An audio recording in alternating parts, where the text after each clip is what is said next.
I grew up in rural Iowa, the kind of place where it's just cornfields for miles and miles around. It was a pretty crappy place to grow up. Like, it'll always be home to me, and I'll always have a fair amount of affection for it. Home is where the heart is, and all that bull crap.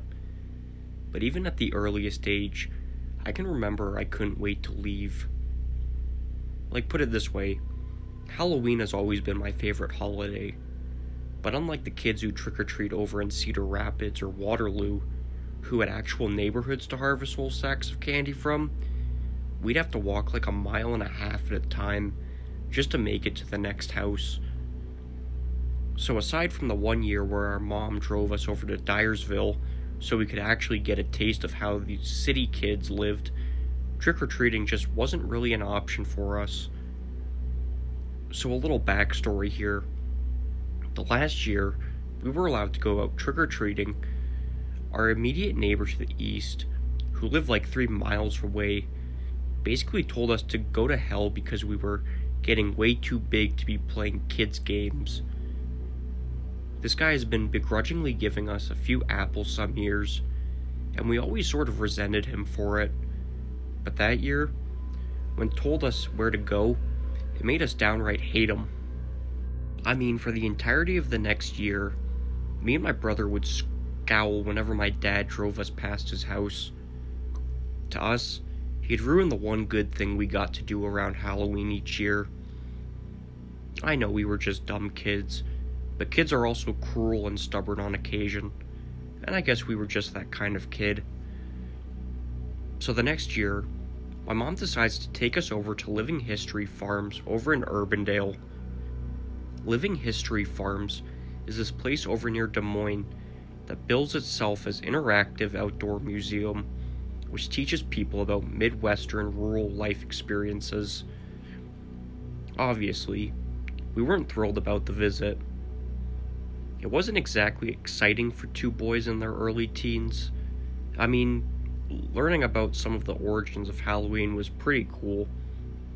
I mean, a kid like me was all about hearing how Halloween was the night when spirits of the dead would return to Earth to wreak havoc on those that wronged them in life.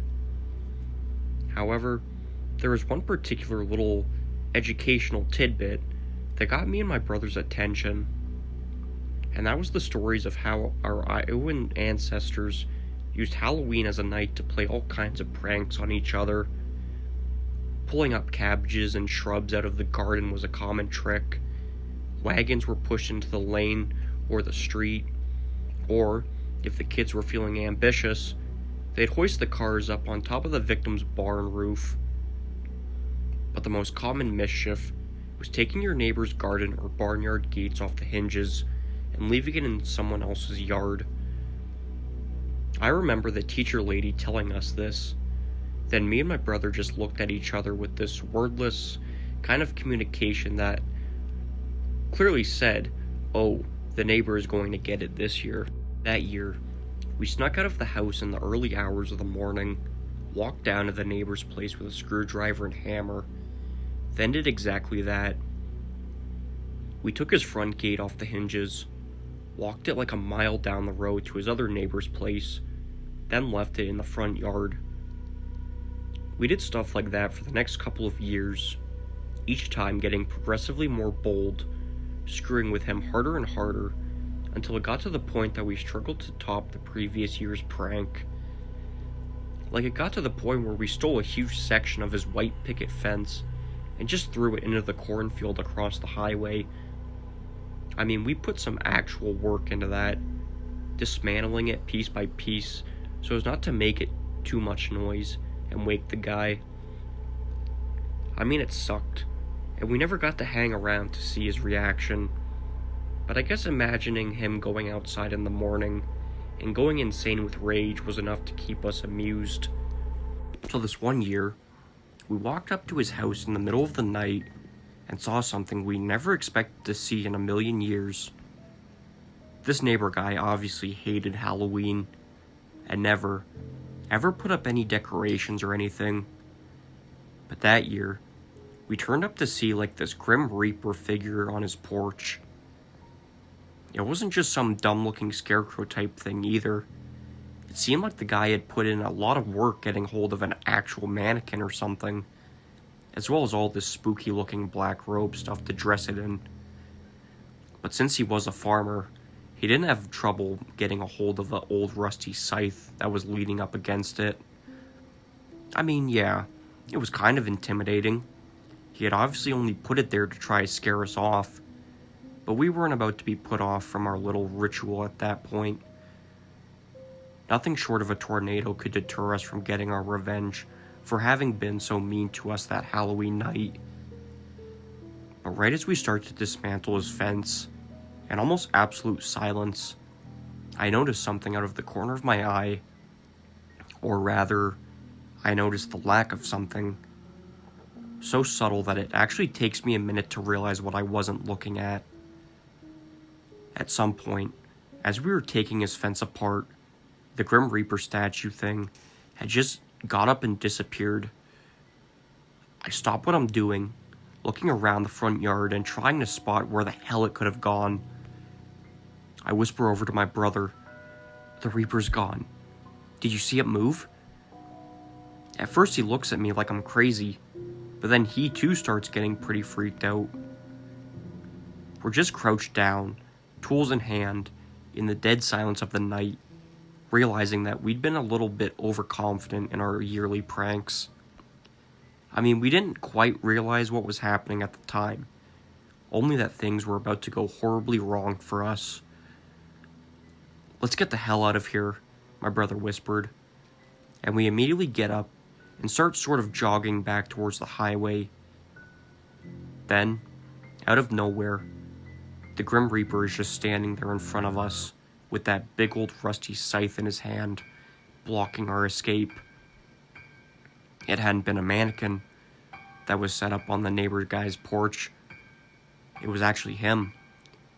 He dressed up like some dumb decoration and just stood there, still as a statue, waiting for the pranksters to arrive. There was like one drawn-out moment where we just sort of locked eyes with the guy who had taken down the hood of the black robe he was wearing. Then we just bolted. But since he was blocking the pathway to the road out front, we had to run back through his property, climbing over a fence and into a cornfield to get away from him. He was really goddamn fast for an older guy too. Like maybe it was just all that anger from having been victimized year after year. But somehow he wasn't weighed down by that scythe and those robes, which for some reason he'd opted to keep on. And they didn't slow him down either. I was scared, sure, but I figured we'd be able to get away. Well, remember how I said we had to scale a fence to get away? Well, jumping down the other side didn't go too well for me, and I badly sprained my ankle when I landed. That was when I got really terrified, when I realized I couldn't actually get away from the guy.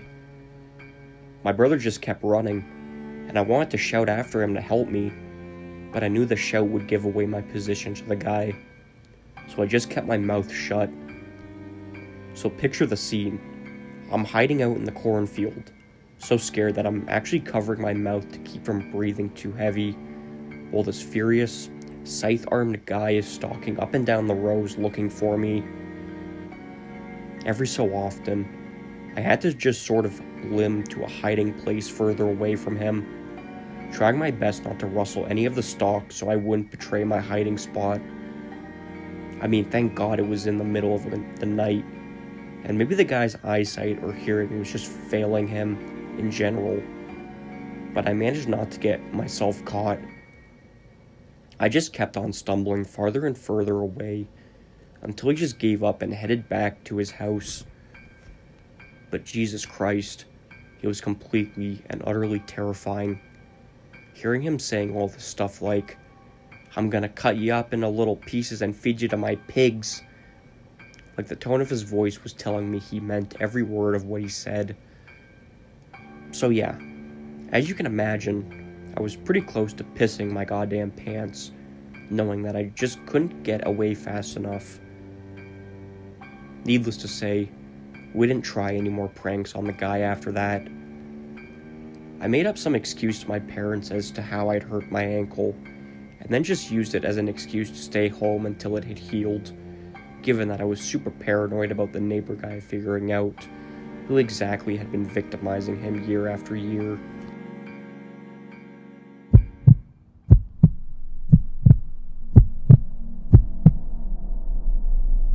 I live in a substantially normal neighborhood. I can't really say that the people here are shady. Most of them are just old. To give a little background of my town, most of the streets are parallel to each other, especially the section I live in. There's a lot of young people moving in because of many of the old people in town are moving into nursing homes or, unfortunately, dying. I think it would be safe to say I know most of the people who live in the area. Not personally, but I can recognize faces. Last year, my friends and I decided to go out trick-or-treating one final time. We were acting like angsty teenagers who thought it wasn't cool anymore, but we had already gotten costumes and wanted some candy. However, we thought it wasn't cool anymore, but looking back, I don't think trick-or-treating is safe anymore truly. Anyway, I had to play a field hockey game after school, so I was itching to hang out with my friends. I finally headed home and got my costume on. At this point it was getting dark, so my mom demanded I bring a flashlight. She's very protective and kind of strict. My dad, on the other hand, is the opposite. He's more willing to let me go places on my own, and convinced my mom it would be okay if I went out trick-or-treating with a group of friends. My mom doesn't like there not being a parent around, but she knew we would stay within a couple streets. Eventually she let up and allowed me to go. My friends began to show up at my house, but by the time we left, it was pitch black. Once again, my mother warned me about strangers. I scoffed at her, trying to shake off the embarrassment of being lectured by my mom in front of my friends. I knew she was right, though. Maybe a group of high school girls could take down a predator, but I know I couldn't by myself.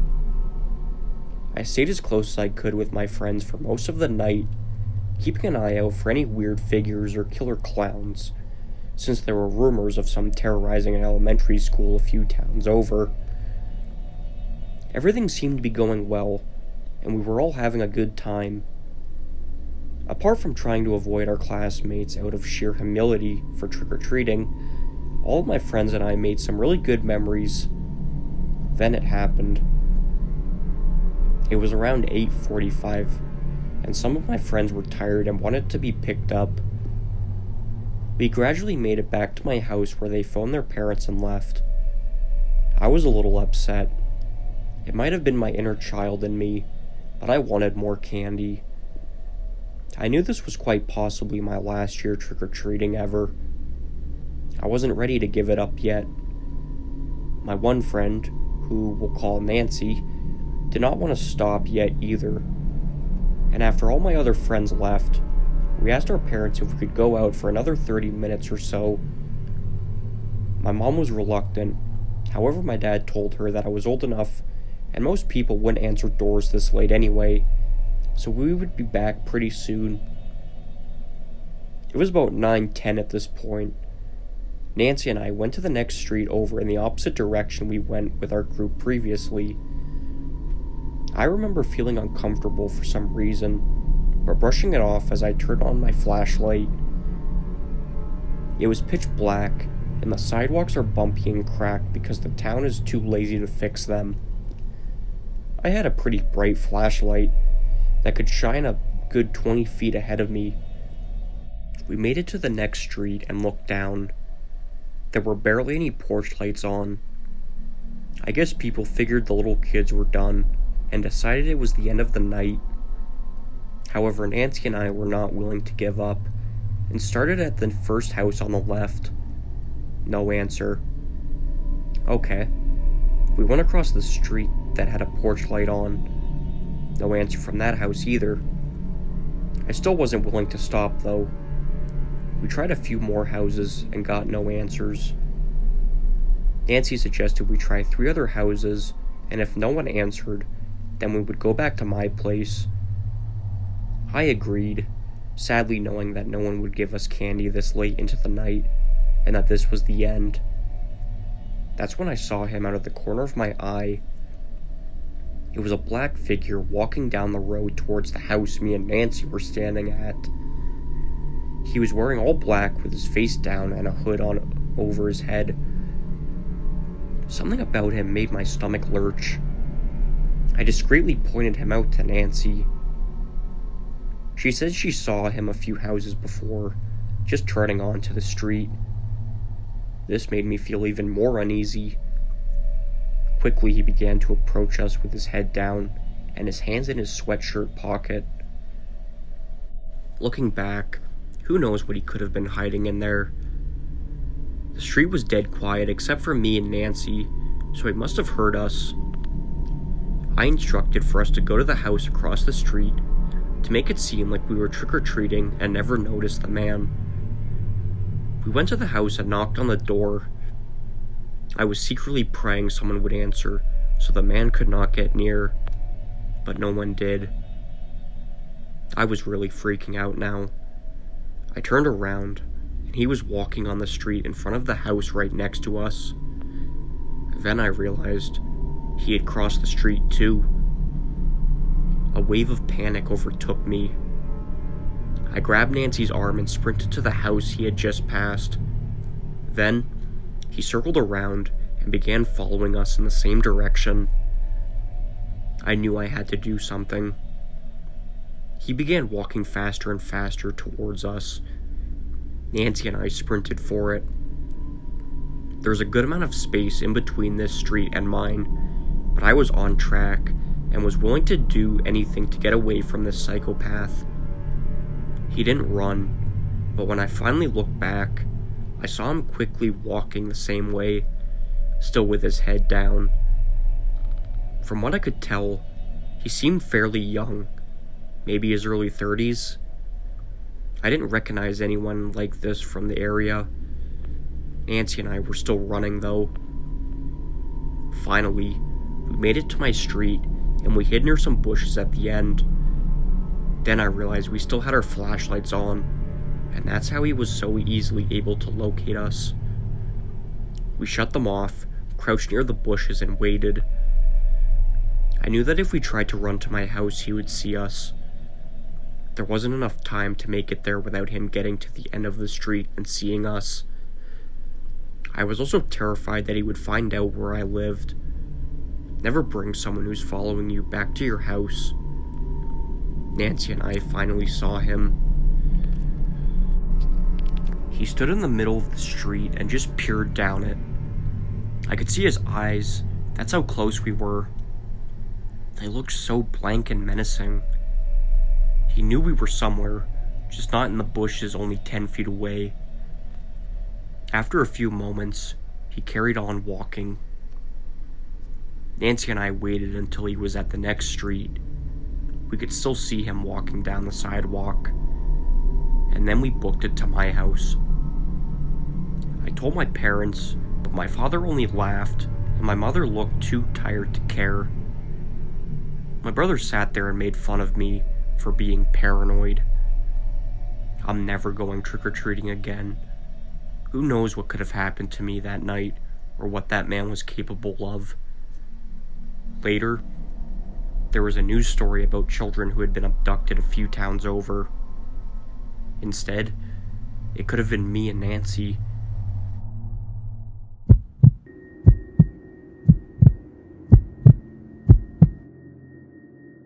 Halloween used to be my favorite holiday, but ever since one not-so-sweet round of trick-or-treating, I've since switched over to liking Christmas the most.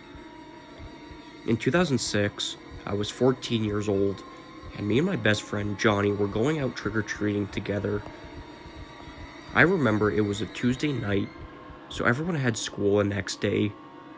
That meant the craziness with the teenagers going around with TP and shaving cream wasn't as extreme, nor was anything really.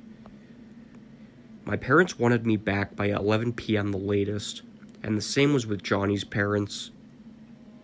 It was around 8:30. I would constantly check my wristwatch. We were down a bunch of blocks close to the woods and the highway by the east end of town. This would likely be our last year of trick-or-treating, so we were trying to get as much candy as possible. We rang doorbell after doorbell, and as the night wore on and the number of kids outside lessened, the number of people answering their doors also decreased. Then it started to drizzle, and that's when it really became a ghost town outside. But that didn't stop us. We were now 3 houses down from the house that was commonly known around there as Hell House. It was nicknamed this because of the alleged murder that happened inside decades ago, plus the fact that the house looked like it was built over 100 years ago and stuck out from the other houses 2 miles away. There was even a whole webpage dedicated to the house with a little lore behind it. I don't really remember the full details anymore, and the website is down now, but at the time, nobody seemed to know if anybody lived there or not. At the time, I was sure the neighbors knew, but we didn't live very close to the house.